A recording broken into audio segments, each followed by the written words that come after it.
podcast. I am not Jordy, Culotta. I'm Noah Single filling in again. We've got Coach. Coach, how's it going? How are the holidays? Everything was great. Hope you guys had good holidays as well. Yes, sir. I guess we can get straight into it. This past weekend was a crazy one in college basketball, especially Saturday. You saw 11 ranked teams lose, which ties the AP poll record from January of 2011. What all did you see go down on Saturday?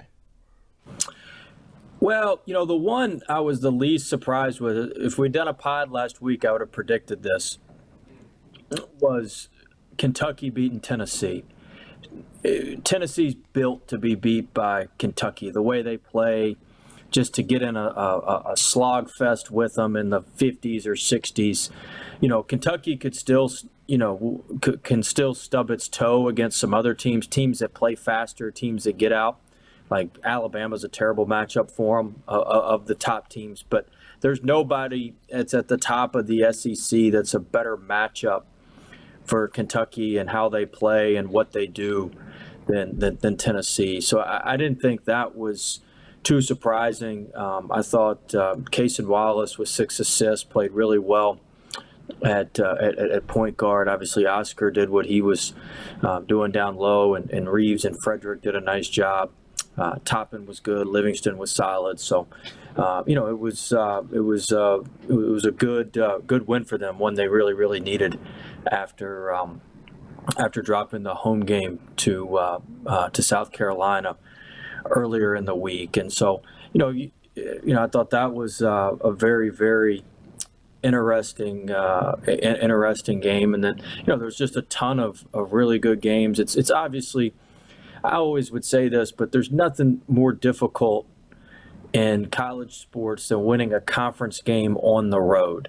And so a lot of times when you're a road team and you're ranked high and you go on the road, I mean, it's tough. Look at Kansas State. I mean, they've been playing really well. They'd already won road games at Baylor and at Texas, and then they go to TCU this weekend. And, the law of averages catches up with you. That's 3 straight ranked teams they will have played. They played on the road and they got beat. So now I think they got a home game coming up here. They got to bounce back and do what they need to do in the home game to get right and to get things going. And so a lot of those ranked teams that drop games are road teams, and it's really tough to win on the road within your league. And so I think a lot of times in league play, that's what you see, and that's certainly what you saw this past weekend, maybe a little bit on steroids. With that, do you see, what teams have stood out to you that actually look like contenders? Because I think there are a lot of teams that, started the season great and then have kind of, flustered a little bit here as of late. What are some of the teams you see as contenders? Well, I mean, I'm not backing off what I said the first one. I mean, I think Houston's really good. Now, they've got, I think, 3 of their next 4 on the road. So, they could very easily drop one. But they're just so consistent. Their offense is unbelievably efficient. Their defense is as good as there is in the country. And so, for me, Houston is really good. It pains me to say this, but Alabama's good. I mean, it kills me to say that, but I mean, you got to give credit. I mean, he's a very good coach, and it'll be interesting how they handle everything that they've got going on right now. Just a tragic situation, but they're a national title contender. They're that good. They're so good on offense. If you look at their advanced metrics, I think they make 35% of their threes, and they get like 38% of their offensive rebounds on threes. So basically, that's just throughout the whole season. So basically, when they shoot a 3, they have like a 47% chance to either make it or get the offensive rebound. I mean, it's a way to run good offense. I mean, I'd shoot a bunch of 3s too if we could do that. So I think they are very good. I'm still, I'm a little bit hesitant on Purdue. I know a lot of people like them, if you just look at their history in the NCAA tournament, they haven't been very good. They haven't advanced. They got 2 freshman guards who are both very, very good and very, very talented. But I'm not as big of a believer in them. And so, I think Houston, I think Alabama. To me, those two are as good as anybody. Kansas, I love Kansas. I think Bill Self's one of the best coach. If I had to pick anybody to coach a team with my life on the line, it'd probably be Rick Pitino and Bill Self. I know that's probably a lot of people don't like that. You're in good company, Coach. You can take out all the other bullshit, and they're as good a coaches. I know people are shocked. I like those two, but they're the best. But Kansas has some. They're just, they need one of the other big kids to step up. They need Ernest or one of the big kids. They need to step up. I'm just not sure how far the small ball can take them. In the tournament. So I know they're ranked high. I know Purdue's ranked high. I'm not quite as high on those two as I am on Houston and Alabama. I'm not, as you could probably tell, I'm not a huge believer in Tennessee. I just don't think their offense is good enough.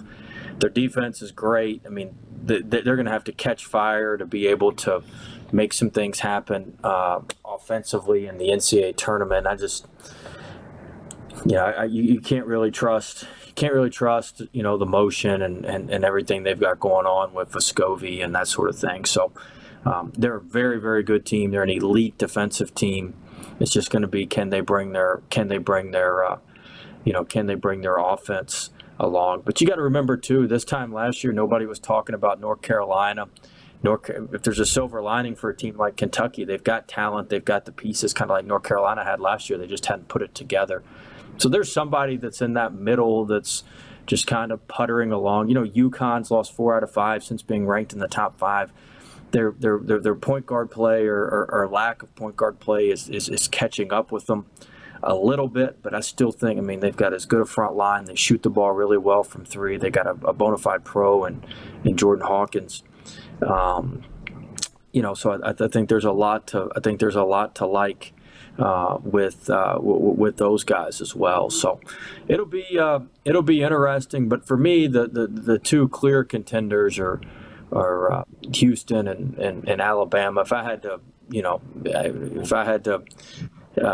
you put a gun to my head on going to the Final Four right now, I'd certainly take those 2, which means they'll probably both lose this week to somebody. So Alabama probably lose to Vanderbilt, and Houston will lose one of these next road games they got coming up. But those guys are consistent. They're good. I just think what they do translates really, really well to tournament basketball. Well, Coach, you made me bet on Tennessee, and now you're reneging on your word. So now we're in a bit of a pickle here. What do you mean on Tennessee? What did I tell you on Tennessee? The last time we did this podcast, you were the one that told me to pick Tennessee to win the SEC, and now you're on the Bama train. Well, I don't know. I'm on the Bama train now, but Tennessee's offense just. I know it pains me, but I got to be honest, right? I'm honest. I think Tennessee's offense, their offense was, they were scoring it well at the beginning of the year. And, you don't back off of them yet. Look, man, That's it, Coach. There's nothing I can do about it now. Yeah, there's nothing you can do about it now. But, look, Tennessee's unbelievably consistent. Like, they're going to be unbelievably consistent all year. Alabama, they may be prone to some ups and downs, and they could go on a couple game losing streak or something like that. But right now Alabama's playing as well as anybody in the country. And I hate to keep the Alabama train rolling, but you mentioned kind of that they're Can we talk about something? Yeah, no, I got one more for you. You mentioned what they're doing stylistically. Do you think does that translate? Does that carry over? Is it something that they can do? It feels like the law of averages, like you mentioned. It doesn't. It does when you can offensive rebound like they do. Okay. They shoot it really well. They got a bunch of guys out there that shoot it at a high level. When you can offensive rebound like they do, it does. And they don't get enough credit. One thing they're really, really good at is drawing fouls. They get to the front of the rim and draw a ton of fouls. And so the reason their offense is sustainable is because they can draw a ton of fouls, and they draw even more fouls in Coleman Coliseum. They're almost impossible to beat there because of the free throw rates. Go look up their free throws at home. It's unbelievable how they shoot, how many more free throws they shoot than the opponent at home. And a lot of it's they just drive the heck out of it to the front of the rim and really do force the action and draw the fouls. But they're better defensively. Last year they weren't very good defensively. And the year they won the SEC, they were elite defensively, and they're they're closer to elite than not very good right now. I think they're like 16th in the country, 15th in the country, maybe in defensive efficiency. So, they're very, very solid on the defensive end as well. He's recruited well. They've got long, athletic bodies. They've got a ton of kids that are, 6'5" to 6'8" that can all play the 2 through the 4. Their point guard, with Quinterly and Sears is really good. Bideco down low can block everything. And then they can play small. They got a lot of, they're like Noah's Ark, man. They got 2 of everything. They've recruited well. They've recruited to their style. They're a good team. Before we dive, deeper into the SEC, a couple teams. Yeah, can we talk about something else? We got to talk about Houston. They have a matchup against Tulane on Tuesday, and Tulane's Be a won tough game. 7 out of their last 9. Tulane's been playing well at home. Tulane can give them problems with all those funky zones that they play. Tulane had a huge win this weekend at home over UCF, who was coming off a double overtime win over Memphis at home. UCF's got a tremendous NBA prospect, Taylor Hendricks. I follow Tulane. I still follow Cook. We text before or after just about every game, and so he's doing really, really well now that he's back from his injury. But the kid Forbes, who transferred from Alabama, he's been shooting it great. They've got really, really good shooters. They play a very, very unique style. Ron Hunter's a very good coach. Ron Hunter doesn't get enough credit. He's won at some just very difficult places to win. He won at IUPUI. He won at Georgia State. He's won at Tulane. He's won at just urban institutions where other people just haven't been able to figure it out for some reason. And he's done an excellent job. A lot of it's just his style of play, the different zones, the 2-3, the 1-3-1. He gives them great confidence offensively. They're smaller, which could be a problem against Houston. The biggest issue Tulane's going to have against Houston is how they're going to get a rebound. They're going to have to find some way to rebound the basketball on the defensive end, or Houston's just going to absolutely bludgeon them on the glass. But Tulane's having a good year. I think they're in that. I think Houston's kind of in a tier by itself in the American, and I think Memphis, Tulane, Central Florida are probably right there in that next tier. Maybe Cincinnati's in that tier. It'd be close. So I think they're right there, and they're on the cusp of having a very, very good season. But it'd be a huge home win over Houston for sure. Another team is Clemson. They had a big win this past weekend over Duke. And they have the best record in the ACC, and they're undefeated in league play. So what have you seen from the Tigers? They're playing great. They go to Wake Forest, this week, which will be a tough game. Coach Forbes and them have done a really, really nice job. It was a huge win over Duke. Hunter, the guard, is really good, and they've had other guys step up, whether it's Tyson or PJ Hall's just been getting back from his injury, but he started to play well. Middlebrooks, I thought, played really well against Duke from what I saw. And so it was a big win. I tell you what, obviously I went to Clemson. Little John, when it's like that and it's packed like that, it's kind of like going to Auburn. It's a very, very tough place to play, and it's cool to see the students and everybody back out there supporting basketball. Everybody likes a winner, so when there's a winner, everybody's going to jump on and show up. And I thought that the atmosphere there was great. But they got a great team. Brad Brownell's a tremendous coach, tremendous defensive coach. And like I said, Hunter, and then Galloway is a transfer. He went to college at Charleston, and then he went to Boston College. He's from Anderson, South Carolina, which, if you're not familiar with your geography, the exit you get off of to go to Clemson, 19A, is Clemson and 19B is Anderson. And so you kind of split both ways to go to, I mean, maybe 19B is Clemson, 19A there. I may have messed that up. But anyway, 19 one way is Clemson, 19 the other way is Anderson. And so he's from right there. He's a hometown kid. He went to high school there, and I think he went to Hannah and Anderson there. And so he came back home for his grad transfer year, and he's just been. I mean, he's putting up better numbers than he did at BC or at College of Charleston. And you pair that with Chase Hunter, the guard out of Atlanta, who's played extremely well for him. They've really been rolling and playing well, and they're taking advantage of it. The ACC, Duke's just been injured. I think they were without Roach on Saturday. They've been without him for a while. They've been banged up. North Carolina's been a little bit up and down, and so you need those guys to be at the top of the league. I always used to say this. Our staff used to get mad at me. Because I used to always root for Kentucky, believe it or not. And they'd be like, why are we always rooting? Because in my opinion, nobody thought the SEC was any good in basketball unless Kentucky was good. Like, you needed Kentucky in the top of the league, competing for the league. Then the media, sorry, I know you guys are media. Then they think that, Barely. oh yeah, the SEC's good because Kentucky's good. The same thing with the ACC. They need Duke and Carolina and those bell cows, those blue bloods, to be really good for the national perception. But if you look at it, the ACC's looking to get 5-6 teams in. Miami's been playing really, really well. They had a tough setback at NC State. NC State's played great. Kevin Keats has done a tremendous job.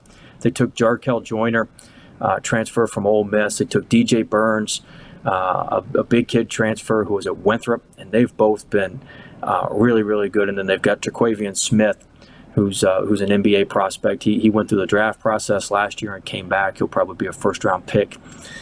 He had a tough step back in overtime against Miami, so they've certainly been playing very, very well also. One of the teams with the biggest storyline, obviously, was Texas. They had a great start to the season, and then Coach Beard was suspended and fired. But they really haven't lost a step since all of that's gone down. What have you seen from the Longhorns? Yeah, I got to watch their game against Texas Tech on Saturday night. I think they're 7-1 since Coach Beard, had to step away. But I thought they played well. They played, his DNA, Coach Beard's DNA is all over the program. They're tough. They're resilient. They find ways. I thought Texas Tech played one of their best games. Pop Isaacs, the point guard, I'm good friends with his dad. His dad's been around basketball for a long, long time. His dad actually is one of the first, how about this, to tie everything together. So Pop Isaac's dad is a pretty well-known basketball guy on the West Coast. He lives in Las Vegas now, and he's the first person who told me about Mwani Wilkinson. He told me, he called me and said, look, this kid fits exactly what you're doing. He's like, you got to trust me. He was on the JV team at Gorman. He comes off the bench for Vegas Elite. He's going to be really, really good. He knew this guy Jim Jones, who trained him. Him and Coach Isaacs were good friends. And so, yeah. His slogan is "Get the BS out of your game." That's why I knew I liked that guy. But he's really, really good skills trainer. We'd go out there to recruit Mwani, and Mwani'd be in the gym at 6 a.m. I parked in a teacher's spot at Bishop Gorman. I almost got my car towed when I was out there one time. My principal spot at like 5:30 in the morning, and school was getting ready to start at 7 when he finished his workout, and the assistant principal wasn't happy that my rental car was in the spot there. But so anyway, how did we get on that? We were Texas Tech, and then I got all the way off on that. But Texas Tech was at full strength for the first time. They got the Fairdows kid back, who had been out for injury, and Texas Tech controlled the game for about 30 minutes. And my point is, Texas Tech played great. They were desperate. They needed that game. They needed that game bad after starting 0-4 in league. And, they don't give any points for moral victories for playing really well for 30 minutes. But that DNA and that toughness of Texas really came through in that last 10 minutes, a game where they didn't necessarily play as well as they needed to as well as they needed to play, but they were able to pull it out at the end just with how tough they are, kind of the DNA of their program. So I think Coach Terry's done a really, really good job. But that Big 12, there's landmines everywhere. Everybody's good. There ain't a bad team in the league. I think every road game's a quad one game in that league. I think over half of the home games are quad one games, and so it's a bear of a league. Staying in the same state, Texas A&M started off the season 8-5, and then have erupted in SEC play. What have you seen from the Aggies? That's Buzz. this is what Buzz's teams do. I was a little bit surprised. Like, a lot of times they do this because, he has a bunch of new guys. He had a bunch of guys back, but obviously losing Q Jackson was huge. I didn't think they'd take quite as many lumps in the non-conference as they did, but he does this every year. They take their lumps in the non-conference, and then they get it going in league play. I believe they're 4-0. Weird scheduling quirk. I think they play. You'd have to check me on this. No, I think they play Florida next at home, and they played Florida like a week and a half ago at Florida. That's the game where they forgot their jerseys. I'm pretty sure their next home game is Florida this week, which is crazy. They play them basically, within a week and a half of each other. They play Florida this week, and they just played them a couple games ago. There you go. Yeah, they played them like 3 games ago. But and then they'll play somebody at the end of the year they hadn't played all year. So welcome to the SEC, Coach. But I'm sorry. But Go ahead. Anyway, I mean they're I think Tyrese Radford's playing better. Marble, the transfer from Michigan State, who's from outside of Dallas, he's been playing really well. Henry Coleman's done a good job. Buzz just has so many guys. He's got 8 or 9 guys that there ain't a whole lot of difference between them. He just rolls them out there. And, Dexter Dennis makes a bunch of threes. They keep him. And Dexter Dennis is a Baton Rouge kid who went to prep school in Tennessee and then went to Wichita State. And then they actually got 2 Baton Rouge kids. Tyrese Radford's a Baton Rouge kid too. They're their best players. So, Solomon Washington's played decent for him. He's a kid from New Orleans. And so, they've pieced it together. They got a lot of really, really good players that are all about the same, and they just tough it out and grind it out. I didn't see the game. I didn't really want to watch South Carolina play Texas A&M, but I mean they beat the brakes off of them. Beat them by 41. This weekend. South Carolina seems like a little feast or famine. How about that? They get obliterated by Tennessee. They beat Kentucky and get obliterated by Texas A&M. What a week! I think A&M's. It'll be interesting. They will have played Florida twice. They beat Missouri. They beat Missouri at home. They're going to step up in weight class here a little bit and get the Alabamas and Tennessees. Tennessee's a good matchup. Tennessee's a good matchup for A&M as well. Kind of like how Kentucky is for Tennessee, or Tennessee's a good matchup for Kentucky. Tennessee's a good matchup for A&M also. So, A&M's going to step up in weight class. They will have played, they'll be 5-0 probably after they beat Florida at home. They will have played Florida twice, Missouri at home, at South Carolina, and they played LSU at home. And so, they've got, they're going to certainly step up to the top part of the league, but you can't you can't discount the confidence they've gotten from some of these from some of these experiences, and I wouldn't be surprised to see them knock off a couple of them at home. They need to. They have a loss to Wofford at home. They had some tough losses in their MTE in Myrtle Beach. I think they lost to Murray State. They lost a couple really tough games there. So they have some things that they need to overcome with their non-conference. Like they got beat by Boise State on a neutral court. They lost two in Myrtle Beach. They got beat by Boise State on a neutral court. They lost to Wofford at home, and they lost one more. They were 8-5. But they've certainly got some work to do. But the good news is the SEC affords them a lot of opportunities to make some things happen. Coach, you mentioned a little bit about the Texas A&M jersey debacle. Who's in trouble? whatever. If you were the coach, whose head is on a spike? I don't even know how that happens because we gave them their uniforms at the hotel. So I don't. We must have done it a little bit differently, I guess. But our kids would get on the bus most of the time with their uniform, not with their jerseys would be hooked on their backpacks or whatever, but they'd have their shorts on and stuff. So I don't know. Maybe we did it a little bit. Oh no, that's what I'm saying. It was definitely somebody in charge of uniforms that just dropped the ball. I don't think it was on the players. We had great. Yeah, it's not on the players. No, we had great managers. We had great support staff. You wouldn't have had to worry about me. Whoever messed that up, Nelson Hernandez. He'd have been feeding them to alligators in Florida before I. So Nelly was my ops guy. He's the best, but he ran a tight ship. If you were a manager I tell you what, anybody who's out there listening, if you got somebody who shows up on a resume with LSU basketball manager who was with us, you better hire him because Nelly will fire your ass in a heartbeat. I'd walk in the back like, Nelly, who's that? He'd be like, oh, that's Jake, our new manager. I'm like, well, what happened to Sam who was here last week? He's like, oh, I got rid of him. He didn't want to do this. I'm like, damn, Nelly. You could just get a shot. It was a serious process to be a manager for us. He had Squid still over there, William Harrell. He's still with him, Squiddy. And, you had to apply to Squid. You had to get through like a manager panel with Squid and two other guys. And then you got to Nelson. And you had to go interview with him, which can be intimidating.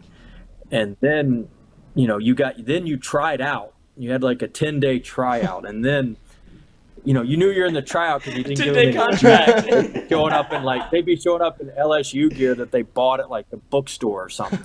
And so, and then if you made it through the tryout, you were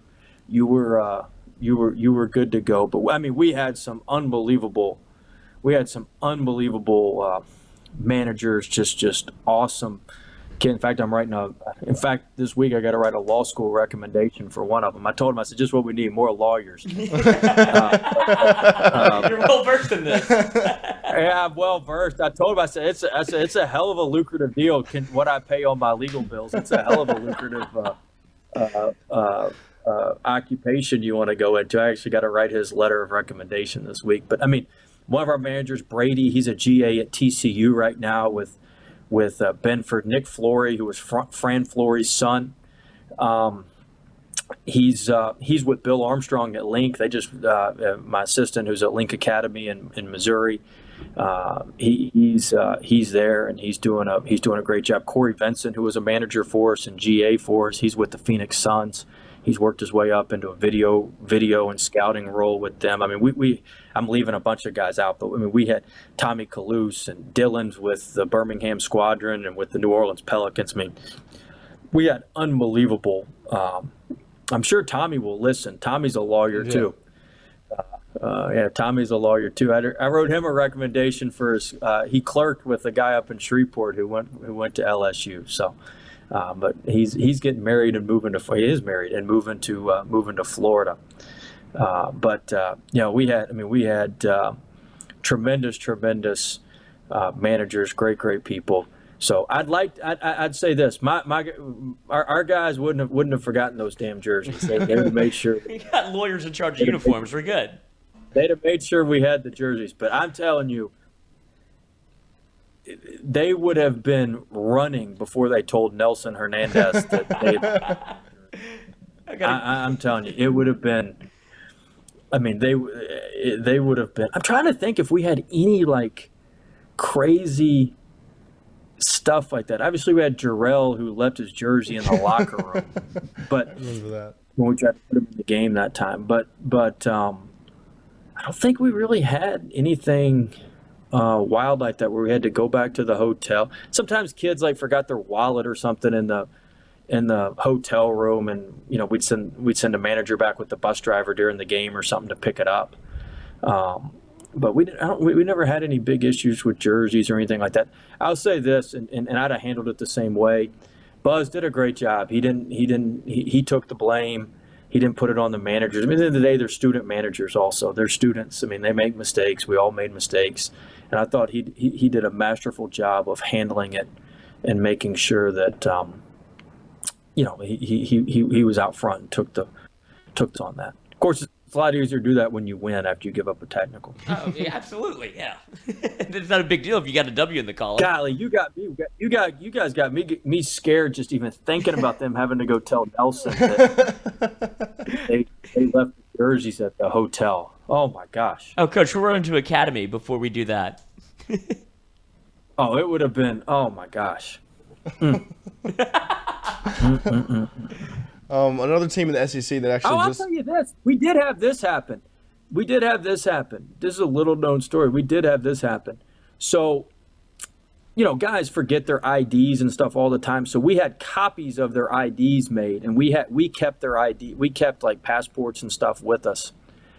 And we went to go to Auburn last year. This is when we were undefeated. We went to go to Auburn last year for that game, for the big game at Auburn. And because of Auburn, we use a different charter. We use a different charter company to go to Auburn, Ole Miss, and Mississippi State because you have to take a smaller plane and go. And all the other charters are the same. Well, this company wouldn't accept the IDs that we had. So we had 4 guys, including, I'm not going to say who they were, including 2 that were important players, starters, or 1 starter and 1 really, really important player. They had to bus to Auburn. They wouldn't let them on the plane. They didn't have their IDs, and they wouldn't accept our copies and the versions that we had, like the state ID that we had made for them. They wouldn't accept those from because like my Brent, my assistant ops guy, he just kept them all in a manila envelope. He'd bring them, and if they didn't have them, we'd show them, and the other charter companies would take them, and this charter company would not take them. And we waited for like an hour. And we had to bus them. We had to bus them through the night to Auburn while we flew. And they had to bus back too. Yeah. Wow. Yeah. Needless to say, we didn't use that charter company anymore. I was not a happy camper on that. Somehow we're gonna have to practice. Y'all have to go run. Oh, I was not a happy. I wouldn't. I mean, I was mad. You can't be mad at the players. We knew they didn't have IDs. That's why we always had the backup IDs. Like we had those state-issued backup IDs. Then we had copies of their driver's license, copies of their passports, and every other charter company took them, but these guys did. He's like, the pilot told me. This was classic. The pilot told me, well, what if we get, the FAA could look at our manifest and want to see IDs when we get off the plane in Auburn. I said, are you out of your mind? You think the damn FAA's at the Auburn airport? I said, they don't even have a terminal there. I said, come on, man. That's just a joke. I mean, I was not happy. Is this the same charter? Is this the same charter company that couldn't take the plane off and couldn't get in the air? No, this is a different one. We only use this one. We only use this one when we went, because if you don't use this, you can fly directly into Auburn on this plane. It's a 30-seat turboprop. But if you don't use it, you got to fly to Columbus, Georgia, which is about 45 minutes away, and that's brutal. And so we used it when we went there. There's an airport on campus at Ole Miss you could land at, so you didn't have to land in Tupelo. And then you could land right in Starkville, so you didn't have to go to Golden Triangle Regional, which was like 45 minutes away. So we took it whenever we had those 3. We would take this charter company. Auburn and them use it, I think, for almost all their games because they can get in and out of Auburn. Yeah, I was not happy. Which sounds like a little gamesmanship from old Bruce Pearl is what this is starting to look like. Yeah, I halfway thought maybe he did that since they used the charter company all the time, but I wouldn't put it past him. He's a savage when it comes to that sort of stuff. But no, that was on. I mean, it was on our. I just couldn't believe they wouldn't accept like the state IDs and it was wild. Another team in the SEC, Missouri. So how about that? That's as close as I can get to the. I mean, we've gone way off the rails here, but anyway. That's what happens when Jordy's out here, Coach. Yeah. Where is he, by the way? He's still like, I mean, I text with him all the time. Nobody's had a longer marriage sabbatical time. Yeah, he's like, it's like marriage lasts like getting married. I've never had anybody like take a month for the for the whole thing of the wedding here. He went on vacation before the wedding and then gets went married on and then he vacation? goes, yes, and then he. Unbelievable. Hey, Sign me up for that. Coach, that's why you're on the squad. Yeah. Missouri started off the season 13-2, and have Back to more things. Yeah. and have dropped their last 2 games. What have you seen from Missouri? Boy, you talk about you got like a steel cage death match this week with Arkansas visiting Missouri. I believe it's Tuesday, or I think it's Tuesday night. It may be Wednesday night, but both teams are going to be unbelievably desperate. Arkansas obviously coming off a bad loss at Vanderbilt, and Missouri. Look, Missouri's a good team. They've played really, really well in some big moments. The Illinois and Kentucky games. I think Coach Gates and CY and Coach Smith-Peters and Coach Nutt and those guys, like, they've done a phenomenal job with that team. And they're going to dig out an NCAA tournament bid, but they kind of are who they are. They're going to be a 9-9, 10-8 SEC team. They're going to have some ups and downs. This Arkansas game at home is one they need to win. They lost close at I think they lost by 6 at Arkansas, or it was a pretty close game at Arkansas. But this is one of those that they're really, really going to need to find a way to win at home. And they lost they haven't lost any terrible games. They lost on the road at Florida, which isn't isn't a bad loss. They're going to be up and down most of the year, but I think they've got enough. They did enough by beating Illinois. They've got the Kentucky win at home, which I think will have some staying power. They're going to have to pick off another one of these top teams, a Tennessee, an Alabama, somebody like that. I mean, they could give Alabama problems. The way they play could get Alabama problems. If it's in Columbia, if it's in Tuscaloosa, forget it. But they could give our Crimson Tide some problems. They actually play Alabama Alabama comes to Missouri this week. They play this week. Do they? Yeah. They play Arkansas and then Alabama, and then they have Ole Miss in huge Oxford. week for Missouri. I knew they played Arkansas. I didn't know they could give Alabama problems. Remember I said that. They could give Alabama some problems. The way they play and switch and trap, and you can't get in rhythm against them. If they can grab a defensive rebound, now that's a big if. If they can grab a defensive rebound, I think they can give Alabama some problem. Boy, it's a big week for Missouri. Yep, and they also have Iowa State, I think, in the Big 12 SEC Challenge coming to town. After they head to Oxford. They need to win. They need to win that. They need to win that one for sure. Yep. That's an important game for them. And then just to talk about Arkansas a little bit, what do they need to do to get back on track? I mean, the biggest thing they need to do is get healthy. Yeah. Look, I mean, I wouldn't write them off. Muss does this every year where they're, when they came into us, I think they were like 1-3 last year and beat us, and they didn't lose for like a month. They won like 13 of the next 14. He seems like he does this every year where they, where they can't get going early. They lost to Vanderbilt at home last year to open to open conference play. And I'm sorry, they're trying to kick me out of my room here. I think I got a late checkout, Coach. Got a little bit of a late checkout, trying to kick me out here. But I think they're going to be fine. I mean, they've got Missouri at Missouri, and then I think they got Ole Miss or Georgia at home maybe next. You'd have to tell me which one. I think it's Ole Miss.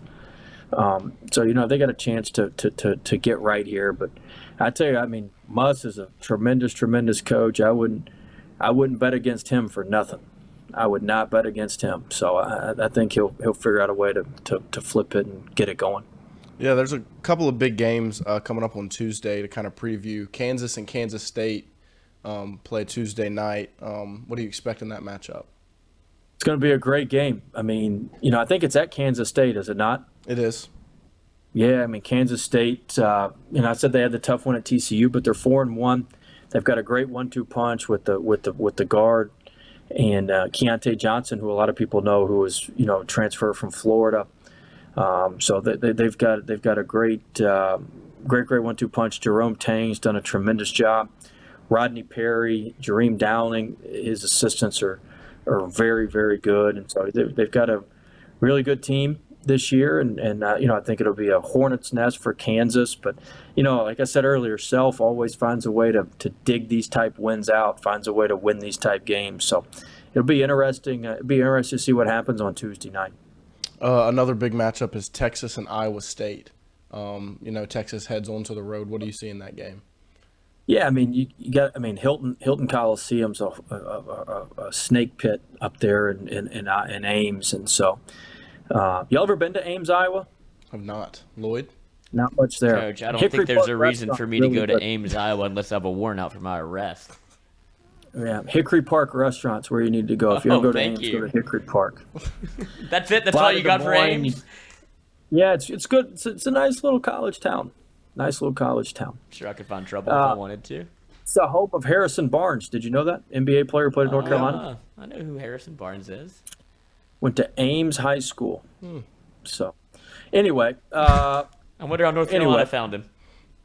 yeah. They just found him, stumbled on him. Yep. I think Iowa State's going to be really, really tough to beat at home. They're good defensively. That game's going to be a low scoring game between Iowa State and Texas. So that'll be a very, very interesting game. But I think it'll be low scoring, and Iowa State they're a bear at home. One thing that I did want to touch on, the NBA does something called the last 2-minute report, and they recently put Yep. out about a game last week that they missed 7 calls. It's like 7 calls, right? At the end of the Lakers Mavericks. I just wanted to get your opinion on the last 2-minute report because LeBron came out saying he's not a very big fan of it because it really doesn't do much. So I want to see what you thought about, the report.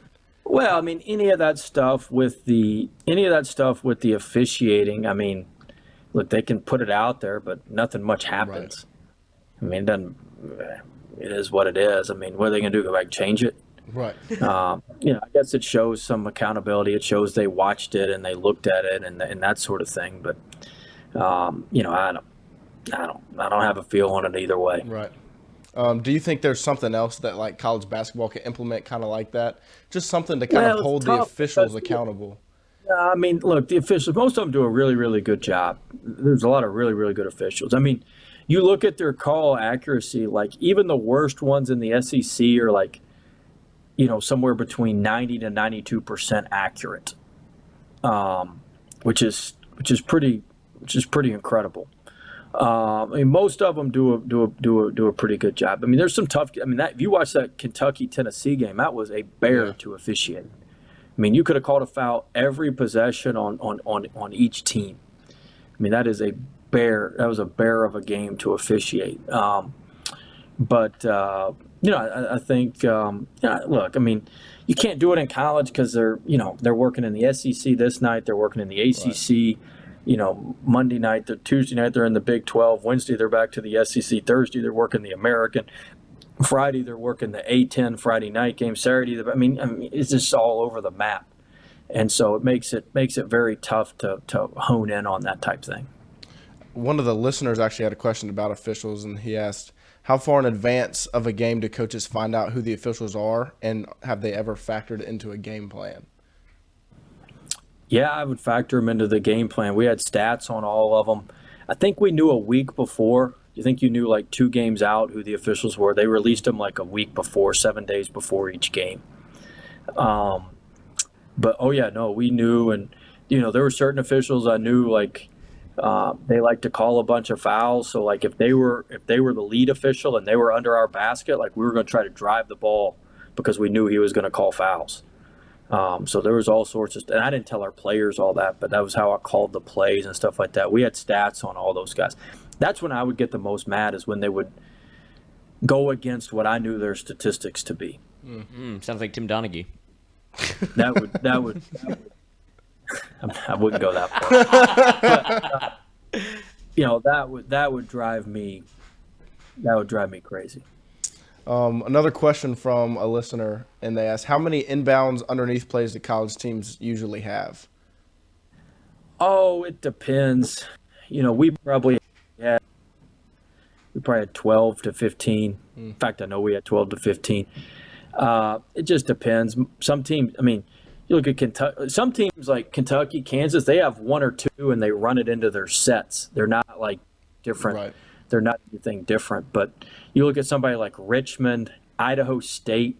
Like those are two of the more efficient teams, and based on out of bounds offense, they got a ton of stuff. We probably had 12 base plays, and then we'd add one or two for each game that we thought would work. And so Now, whenever like when you play Auburn, you have to put in all new baseline out of bounds plays because none of your shit will work against them. So you got to put in like all new stuff when you play Auburn. is there a certain percentage that you look at to try to score on those types of plays? Oh yeah, you want to look. People have different philosophies. You either just get the ball inbounds, you can try to score off the inbounds, you can try to score off the action that you run off the inbounds. But we were always trying on baseline and sideline out of bounds to score off the initial action or the secondary action that we had. Final question from a listener says, you're up 3 with 5 seconds to go. Would you rather foul and send the team to the line for 2 free throws or play defense and defend the arc? We were gonna play defense. I like it. We were going to play defense. I wasn't a big fan of fouling just because we usually weren't a very good rebounding team, and we were going to play defense. The statistics on that say it's basically 50-50 either way. Coach, Depends on who the referees were. That too. are there any games that we didn't discuss that you're looking forward to this week? No, I think we hit on the big games, and should be a good week of basketball for us to recap again next week. Got it. All right. Well, that's it for us. Lloyd, you got anything left? No, just I love you, Coach. Hope you're having a good day. Thanks, guys. It was fun as always. Maybe Jordy will be able to join us next week if he's back from all of his shenanigans. We'll see. Well, yeah, don't count on it, Coach. This seems to be the show at this point. Noah, I look forward to seeing you again next Monday. Got it, Coach. That's right. All right. See you then. What? No love for me? What the hell? You too. No, I look forward to Okay. seeing everybody. Look forward to seing everybody. You get me off the rails. You get me going on all sorts of different paths. I know, that's what I'd say. Some call it talent. I like it. I appreciate it, guys. It was fun. All right, Coach. Thank you. Thanks, guys. Yep.